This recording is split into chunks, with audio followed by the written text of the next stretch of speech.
E lixiviação, né? Muita gente pergunta, né? Porque você já deve ter visto em alguns vídeos aqui, quando a gente tem um ânion, né? Como o nitrato, como o sulfato, né? Esses ânions, eles não se prendem a CTC na primeira camada do solo, né?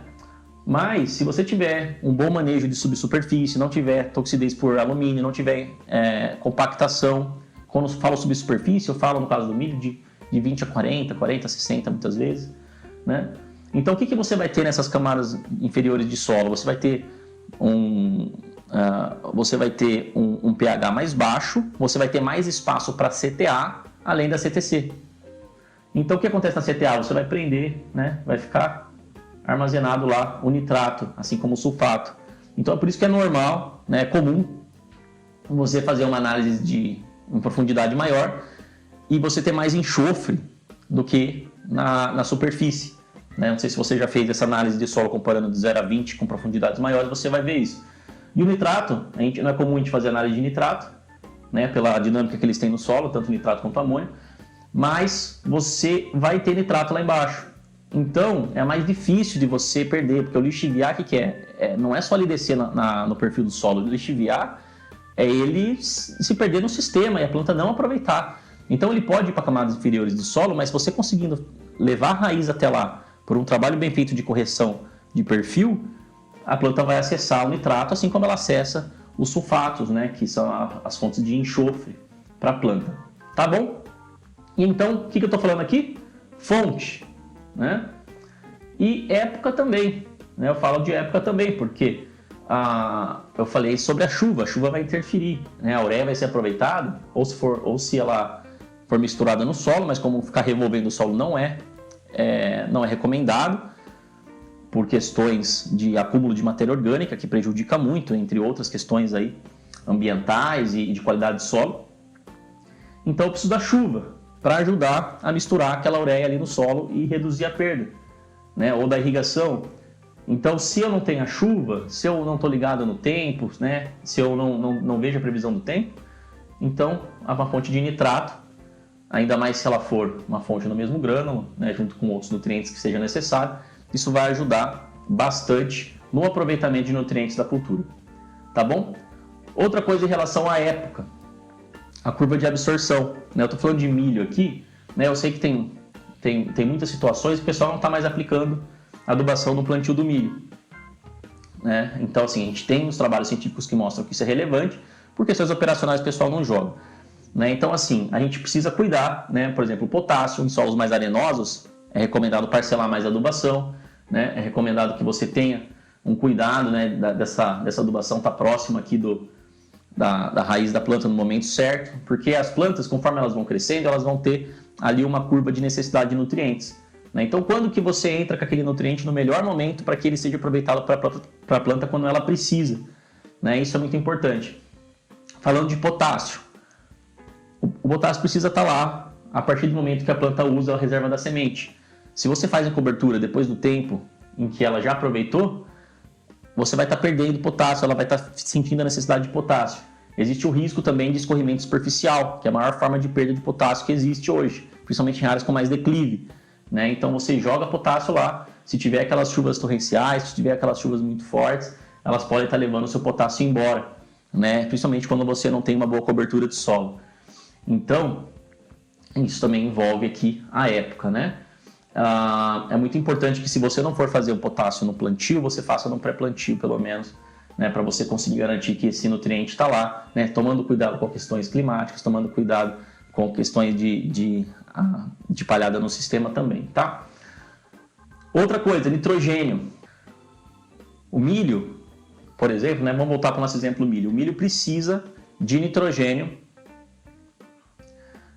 que o nitrogênio, a adubação, ela esteja pelo menos ali até o V6, né? O boletim 100 traz do V6 ao V8, adubação de cobertura, né? A gente vê algumas empresas de consultoria falando V6, principalmente, outros professores aí posicionando como V4, então vamos colocar, né, o V6, né, que é o estágio que tem as 6 folhas expandidas, né, do milho, o momento máximo que você deve fazer a sua adubação de cobertura, né? Então é até V6, né? Não exatamente no V6. principalmente as doses de nitrogênio, né, e potássio quando você tem um solo mais arenoso, né, o ideal é você parcelar as aplicações, né? Porque assim você vai ter um melhor aproveitamento também do nutriente. Então isso é muito importante, porque isso está correlacionando com a necessidade da cultura. Claro que a cultura vai demandar mais para frente também, né? Mas a gente tem ali aqueles impedimentos operacionais de repente entrar numa lavoura com a cultura mais estabelecida. Tá bom? Então tudo isso é muito importante, né? É um grande resumo aqui a respeito dos 4 Cs, né? E a dose que eu acabei resumindo lá no começo, né, da explicação, é muito importante, né, que você tenha um boletim para você se basear ou que você faça cálculo por extração de nutrientes, que eu ensino num outro vídeo também aqui do canal. Tá bom? Né, então, como que isso funciona? Você tem as tabelas, né, inclusive no livro do 4C Nutrição de Plantas, né, deixa eu mostrar aqui para você. Eles trazem aqui, ó, nutrientes removidos e exportados, né? E eles têm as quantidades de nitrogênio, P2O5, K2O e enxofre, né, para várias culturas, né? Então aqui milho, por exemplo, eu já vi umas tabelas um pouco diferentes, eles até falam aqui a respeito para você preferir usar tabelas para a sua região, porque podem ter alguma variação, e tem mesmo, né? Eu já vi tabelas um pouco diferentes, mas no milho, por exemplo, ó, 12 quilos de N por tonelada. Então, quantas toneladas que eu costumo produzir nessa área? Né? E não que eu quero produzir, que eu costumo produzir, porque muitas vezes essa área não tem o potencial de produzir aquilo que eu quero. Né? Muitas vezes áreas mais arenosas, né? com teores mais baixos de argila, com pouca matéria orgânica, não vão chegar a grandes produtividades. Né? Então, respeitando aquilo que já foi feito na área, o histórico, né? Por isso que o histórico é importante, também as análises de solo, né? Eu sei o potencial produtivo da área. Né? Então, 12 quilos por tonelada, eu já vi valores aí de 14 até 17, tá bom? Né? Então, ele traz aqui P2O5, 6,3, K2O, 4,5. O que isso quer dizer? Né? Então, vamos pegar aqui rapidamente uma calculadora. Né, eu tenho aqui, vamos usar o valor que ele traz aqui no livro, 12,5. Então, se eu tenho uma área que eu vou produzir, né, 7.000, né, quilos de N por hectare. Produzir 7.000 quilos de N é difícil, né? Já pensou? Produzir 7.000 quilos de milho, de grãos de milho por hectare. Né, vamos dividir por 60. Né, eu tenho aqui em torno de 116,6 sacas de milho, né? Por hectare. Mas vamos voltar lá, 7.000 é 7 toneladas, 7 toneladas vezes o número que ele traz aqui é 13, 91 quilos de N por hectare.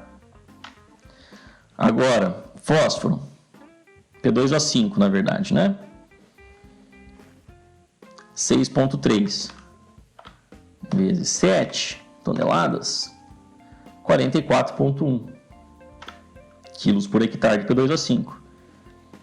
E K2O, 4,5 vezes 7 toneladas, 31,5 quilos de K2O por hectare seria necessário para produzir essas 7 toneladas, pensando em exportação de nutrientes, né? Considerando que nós já temos o suficiente para que seja extraído do solo, né? É extração versus exportação. Se a planta não tem o suficiente no solo para extração, a exportação também não vai acontecer, porque ela precisa extrair, aquilo fica, né? Qual é a diferença? Extração volta para o solo, exportação sai na forma de material. Tá bom? Bom, espero que tenha gostado. Se você gostou, deixa o like, né? Compartilhe com os amigos, né? Um vídeo um pouco mais longo, né? Que estou dividindo em alguns capítulos. E se ficou alguma dúvida, deixa nos comentários, né? Se você quer que eu aprofunde mais em algum desses temas, deixa nos comentários, que com todo prazer eu vou trazer para você aqui no canal Agro de Respeito. Até mais, vamos que vamos!